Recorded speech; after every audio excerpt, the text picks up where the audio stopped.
नमस्कार, मैं आश्रुति वोहरा। आपका बहुत बहुत स्वागत है। हमारे इस खास बुलेटिन में शुरुआत करेंगे बड़ी खबरों के साथ। उत्तर प्रदेश के पूर्व मुख्यमंत्री पद्म विभूषण कल्याण सिंह बाबू जी की जयंती पर मुख्यमंत्री योगी आदित्यनाथ ने श्रद्धांजलि अर्पित की है।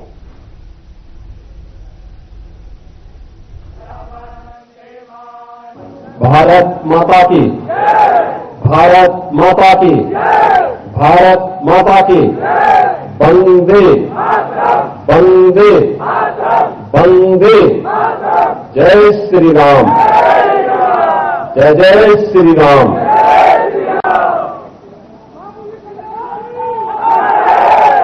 सरदेव बाबूजी कल्याण सिंह जी की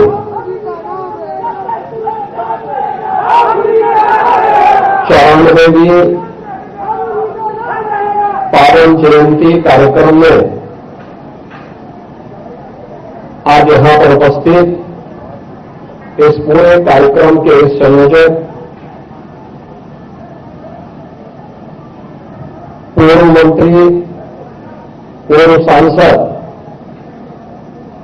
श्री राजवीर सिंह राजू जी,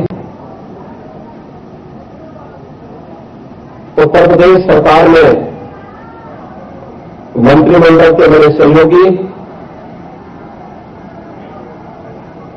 श्री संजय निषाद जी, संदीप सिंह जी, भारतीय जनता पार्टी के पूर्व प्रदेश अध्यक्ष चौधरी भूपेंद्र सिंह जी,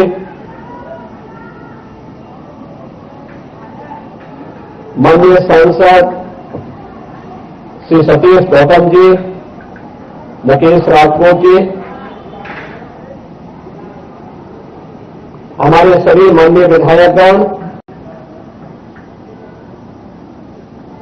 सभी बाबूजी के परिवार के सभी सदस्यगण और उपस्थित बहनों और भाइयों, आज सभी बाबूजी की 94वीं पावन जयंती है। मैं इस अवसर पर उनकी स्मृतियों को नमन करते हुए पूरे प्रदेश वासियों की ओर से, उत्तर प्रदेश सरकार की ओर से उन्हें विनम्र श्रद्धांजलि अर्पित करता हूं। आप सब जानते हैं कि भारतीय जनता पार्टी के पहले मुख्यमंत्री बाबूजी थे उत्तर प्रदेश के अंदर। 1991 में जब उन्होंने उत्तर प्रदेश की बागडोर संभाली थी, उत्तर प्रदेश में अव्यवस्था थी, अराजकता थी, गुंडागर्दी थी, आतंकी गतिविधियां सिर उठा रही थी। शासन की योजनाओं का लाभ गांवों को, गरीबों को, किसानों को, नौजवानों को, महिलाओं को नहीं मिल रहा था।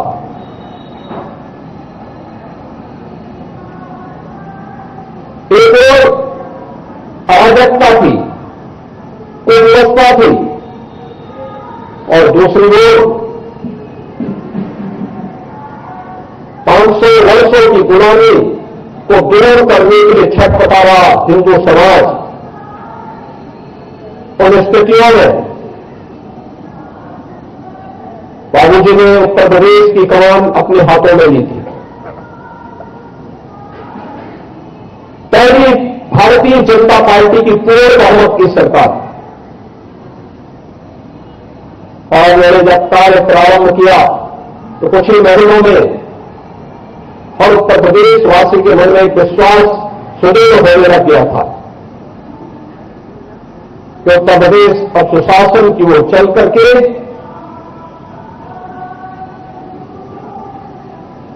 विकास के नए सोपान को चुनेगा। लेकिन जब वो कार्य करते उन्हें अस्थिर करने की साजिशें होने लग गई अव्यवस्थाएं फैलाने लग गई और राम जन्मभूमि आंदोलन चरम की ओर बढ़ा। राम भक्तों की भावनाओं का सम्मान करते हुए, पूज्य संतों की भावनाओं का सम्मान करते हुए अपने आराध्य प्रभु श्री राम के प्रति अपनी सत्ता को भी उन्होंने बलिदान करने में कोई संकोच नहीं किया। उनकी सरकार गई, लेकिन गुलामी के ढांचे को हटाने के जिस प्रण के साथ राम भक्त आगे बढ़े थे, उन्होंने सारी जिम्मेदारी अपने ऊपर लेकर के भगवान राम के प्रति, अपने प्रभु के प्रति अपने कर्तव्यों का निर्वहन करने में तनिक भी देर नहीं लगाई। सरदार बाबू जी का उत्तर प्रदेश सरकार के रूप में कार्यकाल सुशासन के लिए, विकास के लिए, राष्ट्रवादी मिशन को आगे बढ़ाने के लिए हमेशा जाना जाएगा। और आज यही कारण है हर भारतवासी बाबूजी को इसी रूप में याद करता है। वे विधायक थे, एक सामान्य किसान परिवार में जन्म लिए थे। राष्ट्रीय स्वयंसेवक संघ की पाठशाला में उन्होंने राष्ट्रवाद का पाठ पढ़ा, आजीवन उसे अपने जीवन का मंत्र बनाया। लगातार कार्य करते रहे, लगातार उस मिशन के लिए समर्पित होकर के अपने नाम को उत्तर प्रदेश के कल्याण के साथ जोड़ करके वे सार्थक करते रहे।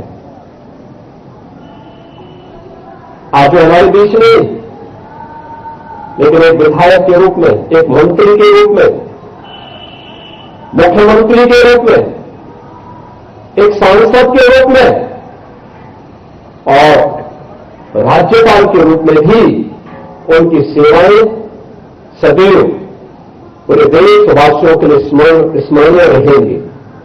आज सभी बाबूजी की पावन जयंती के अवसर पर हम सब यहां पर एकत्र हुए हैं। इस अवसर पर मैं उनकी स्मृतियों को एक बार फिर से नमन करते हुए उत्तर प्रदेश सरकार और उत्तर प्रदेशवासियों की ओर से उन्हें विनम्र श्रद्धांजलि अर्पित करता हूं। धन्यवाद। जय हिंद।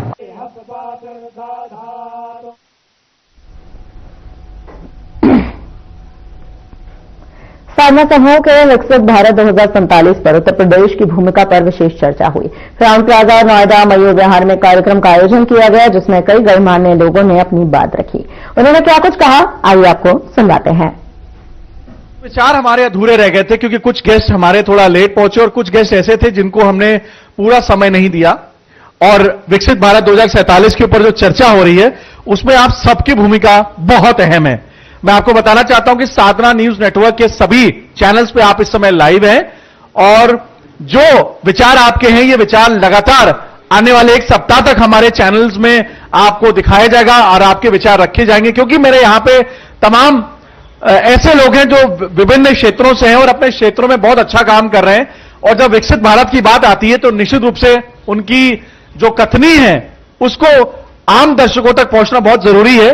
और मैं शुरुआत करूंगा, मेरे साथ पुलिस डिपार्टमेंट के रिटायर्ड अधिकारी हैं, मैं उनसे पूछूंगा। सर, आप पुलिस डिपार्टमेंट से रिटायर्ड हुए, दिल्ली पुलिस से। विकसित भारत की हम बातचीत कर रहे हैं, क्या कहना चाहेंगे आप, क्या विचार हैं आपके? विकसित भारत के लिए हमें अपना जो विकास का एजेंडा, इसकी थोड़ी स्पीड बढ़ानी पड़ेगी, क्योंकि मैं अभी लास्ट मंथ जापान गया था।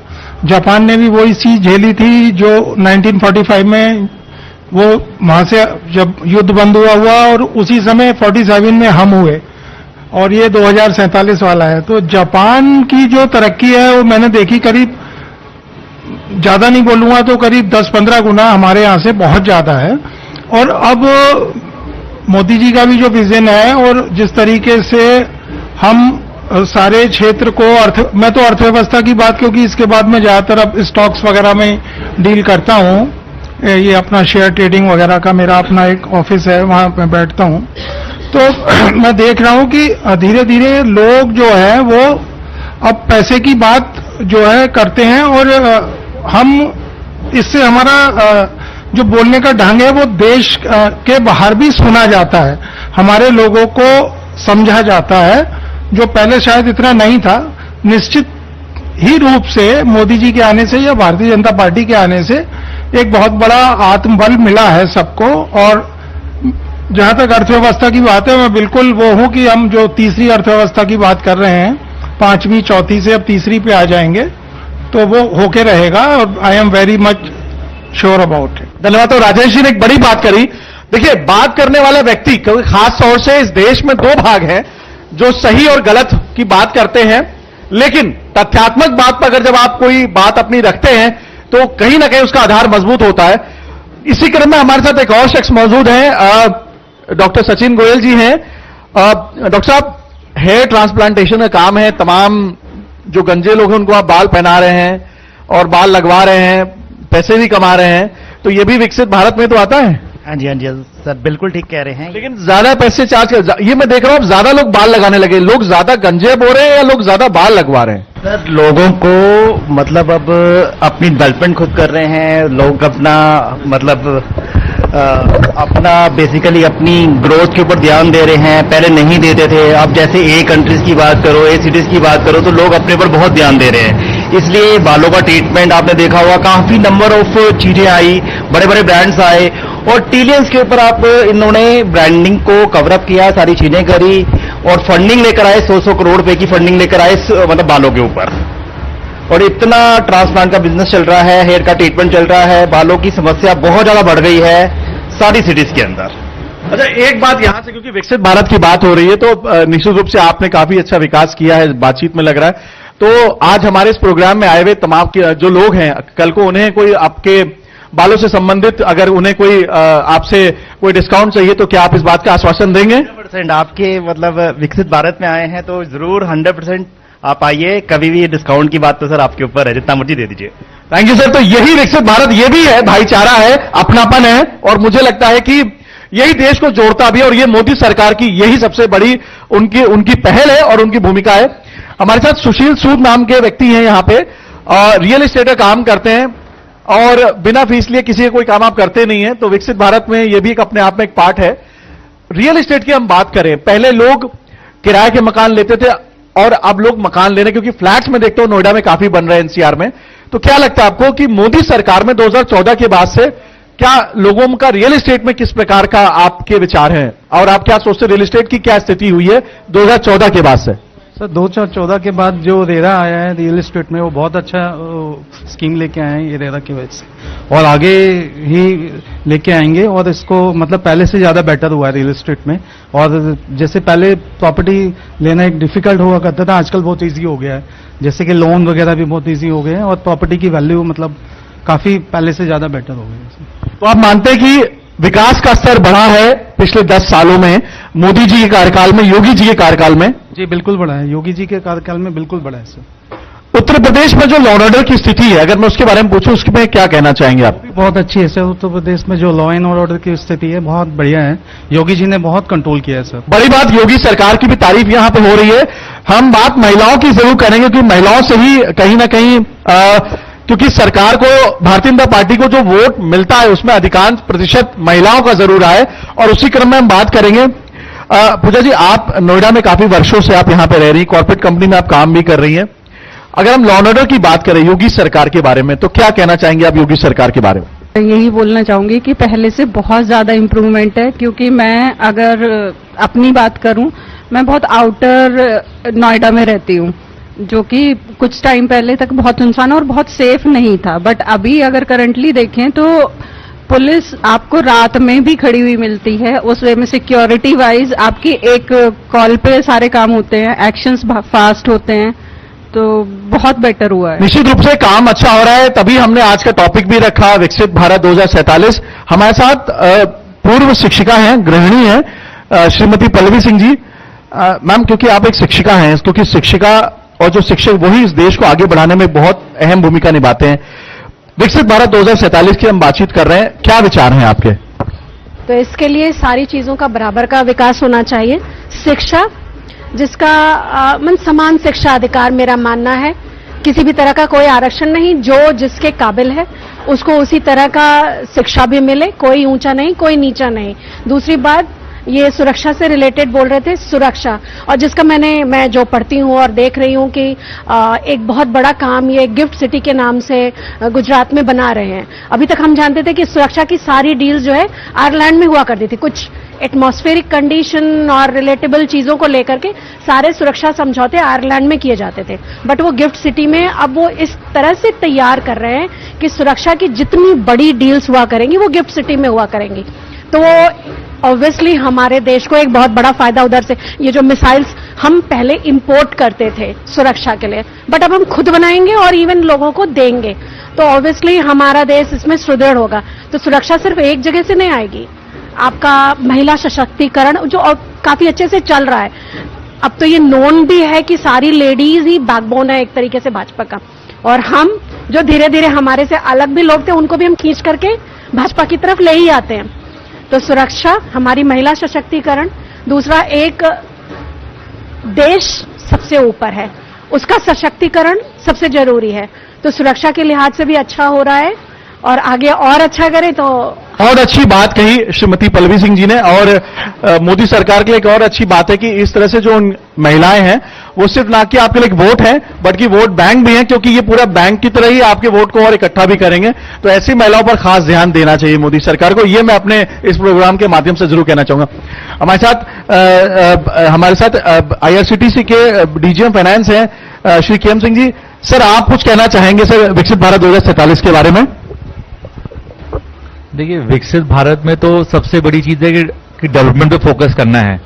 मैं अगर रेल की बात करूंगा तो आप देखेंगे पिछले 5-6 सालों में काफी वंदे भारत शुरू की गई, जो कनेक्ट किया गया है, छोटे छोटे सिटीज को कनेक्ट किया गया है, जिसकी वजह से अब एक पैसेंजर को कुछ पकड़ना है तो वो एक मेल एक्सप्रेस पकड़ रहा है, फिर कहीं उतर रहा है, कहीं जा रहा है। अब इन छोटे क्लस्टर्स को काफी सरकार ने काफी फोकस किया है और वंदे भारत से कनेक्ट करने की कोशिश की है और आगे भी करेगी। अच्छे रेस लाए जा रहे हैं, अच्छे बढ़िया फैसिलिटी रहेगी ट्रेनों के अंदर में। दूसरी बात यह, बहुत सारे छोटे लोकेशंस को एयरपोर्ट से कनेक्ट किया जा रहा है, बहुत अच्छे एयरपोर्ट्स बनाए जा रहे हैं और जो छोटे एयरपोर्ट्स है उसको डेवलप करा जा रहा है और नए छोटे एयरपोर्ट्स को लाया जा रहा है। तीसरा, आप देख सकते हैं कि अभी कश्मीर बिल्कुल कट ऑफ था, मतलब कश्मीर या तो आप रोड से जा सकते थे या फिर आपको फ्लाइट पकड़नी पड़ती थी। आज आप कटरा तक पूरे कनेक्टेड हैं देश के राजधानी से, प्लस कटरा से अब श्रीनगर तक आप जा सकते हैं। 2 वंदे भारत ट्रेनें चालू की गई हैं जो यहां से सुबह चलेंगी, उधर से चलेंगी, 2 रेक चालू किए गए हैं। तो आप 3.5-4 घंटे में आप पहुंच जा रहे हैं सारी फैसिलिटी के साथ में, ये बहुत बड़ी चीज है। हो सकता है आगे चल के सीधे आप कश्मीर श्रीनगर जा पाए दिल्ली से, देश की राजधानी से। चौथा, ये स्टार्टअप्स के ऊपर बहुत फोकस किया जा रहा है क्योंकि हमारा यूथ जो है काफी टैलेंटेड है, पहले वो टैलेंट को नर्चर नहीं करते थे, अब हम लोग स्टार्टअप से बहुत फोकस कर रहे हैं, बहुत सरकार सपोर्ट कर रही है और शायद इसका बहुत सारे चीजें आ रही हैं जो हम अपने देश में बना पा रहे हैं, अच्छे चीजें कर पा रहे हैं, अच्छे रीजनेबल रेट पे दे पा रहे हैं, जो शायद पहले पॉसिबल नहीं था। सरकार बहुत फोकस भी कर रही है कि इन स्टार्टअप्स को बहुत सपोर्ट किया जाए, जितने सरकारी कंपनियां हैं या प्राइवेट में हैं, और इनको अच्छे से अच्छे फंडिंग की जाए कि अच्छा कर पाए। मतलब ठीक है, लॉस प्रॉफिट बिजनेस में होता रहता है, लेकिन अगर कुछ शुरू ही नहीं करेंगे तो फिर लॉस के डर से फिर कुछ आगे अच्छा हो नहीं पाएगा। तो ये काफी अच्छा है। मुझे लगता है कि कमिंग 5 इयर्स में जो विकसित भारत का एक बहुत बड़ा एक सपोर्ट है, बुलेट ट्रेन हम लोग सरकार काफी काम अच्छा कर रही है।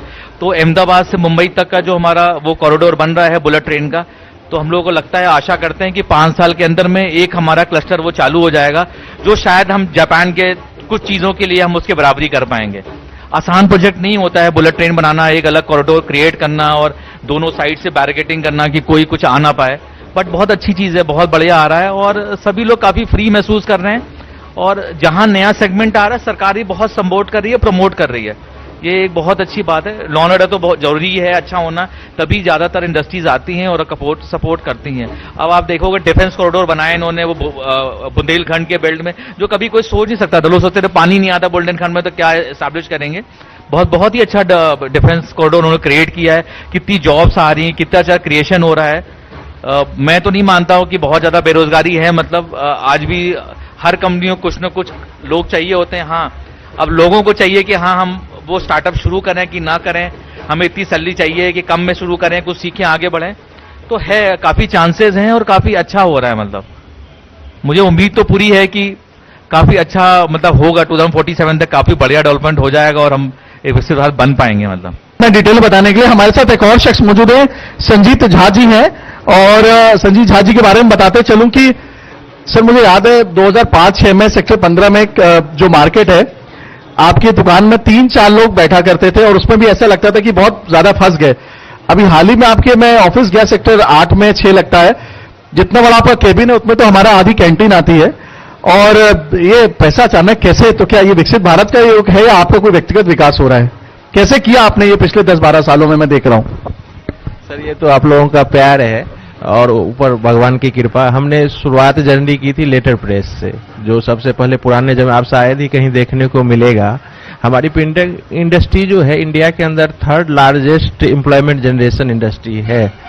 मतलब ऑटोमोबाइल को ले लीजिए, फार्मा को ले लीजिए, उसके बाद प्रिंटिंग इंडस्ट्री ही आता है। बट दुर्भाग्य इसमें इस बात का है, जो हमारी प्रिंटिंग इंडस्ट्री में जो मशीनें जो आती है वो हमारे यहाँ मैन्युफैक्चरिंग नहीं हो पा रहा है। गवर्नमेंट ऑफ इंडिया ने HMT ने शुरुआत करी थी, 10 साल तक काफी सारी मशीन बनाई और वो मशीन अभी भी चल रही है, बट उसके बाद अचानक से बंद कर दिया। इस सेक्टर में अगर गवर्नमेंट काम करे, देखे, और मैन्युफैक्चरिंग जो हम विदेश से मंगाते हैं काफी कॉस्टली पड़ता है, हम लोग वहां से रीयूज मशीन को लाके यहाँ अच्छे कंडीशन में चलाते हैं। तो इस सेक्टर में गवर्नमेंट को काम करने की बहुत जरूरत है। अगर सरकार देखे इस पे काम कर, क्योंकि प्रिंटिंग इंडस्ट्री बहुत बड़ी इंडस्ट्री है और इसके हम जो मैन्युफैक्चरिंग इंक तक हम बाहर से मंगा रहे हैं, हम अपने यहाँ क्यों नहीं बना सकते? तो 2047 क्या, वो तो बहुत लंबा आप विजन लेके चल रहे हैं। हम तो चाहते हैं जो अगले 5 साल में जब तक मोदी जी रहे, जो चीजें छूटी हुई है, हमारा पॉपुलेशन वाला जो प्रॉब्लम है वो बहुत ज्यादा है, इस पे काम करने के हमारे अपने विजन के हिसाब से इसमें बहुत, अगर मोदी जी नहीं कर पाए तो कोई नहीं कर पाएगा। तो विकसित भारत में 2047 का तो माइलस्टोन सरकार के लिए होगा। हम तो चाहते हैं मोदी जी जल्दी से जल्दी और योगी जी उसके बाद इसको संभालें और हम लोगों को एक राम राज्य अपने जिंदगी में बना के दें, जो हम लोग अगले जनरेशन को हैंड ओवर करें, जो इसी तरह एक राम, क्योंकि हम मिथिला से आते हैं, हम तो चाहते हैं जो पूरा देश हमारा राम राज्य हो और ये हम बहुत जल्दी देखना चाहते हैं। उसमें आपकी भूमिका तो भगवान करे जो और दिन दुना रात चौगुना अच्छा रहे। बहुत बहुत धन्यवाद। बड़ी बात है, आपने अलावा भगवान के विषय में भी ये सोच है डेवलपमेंट के लिए, खासतौर से ये भी, और इसके लिए भी मैं कहीं ना कहीं मोदी जी और योगी जी ऐसे लोगों की बात, क्योंकि वो विजन आप तक पहुंच पाया है, ये मैं मानता हूं। एक और शख्स हमारे साथ मौजूद है, अवनी जोशी। देखिए, लखनऊ जैसे शहर से निकल करके बॉम्बे जाना, फिर स्ट्रगल करना और अपने काम को करना, कोरोना जैसे पीरियड में मुझे लगता है जब बहुत सारे लोगों ने अपने शहरों को छोड़ दिया, ऐसे मौके पर भी अपना काम करके अपने को नेशनल लेवल पे पॉपुलराइज करना और खासतौर से इकोनॉमिकली स्ट्रांग होना और स्टैब्लिश होना बहुत बड़ी बात है। मैं ये नहीं बोलूंगा कि इसके लिए भी कहीं ना कहीं बेनिफिशियरी सरकार है, लेकिन सरकार की योजनाओं को आप समझ सकते हो कि अगर वो योजनाएं बहुत खराब होती, या आप महाराष्ट्र के अंदर अगर वहां पे कल को सुरक्षा नहीं होती, या दिल्ली के अंदर या जिस भी आप शहर में जाकर के आप अपने प्रोग्राम्स करती हैं, सिंगिंग के, डीजे के, तो कहीं ना कहीं गवर्नमेंट का एक फैक्टर होता है। आप गोवा में प्रोग्राम करती हैं, वहां भी बीजेपी की सरकार है, आप महाराष्ट्र में हैं, वहां भी बीजेपी की सरकार है, आप यूपी में बैठी हुई हैं, ये भी कहीं ना कहीं यहां पे भी भाजपा की सरकार है। फिलहाल के लिए इस बुलेटिन में इतना ही, मुझे दीजिए इजाजत, नमस्कार।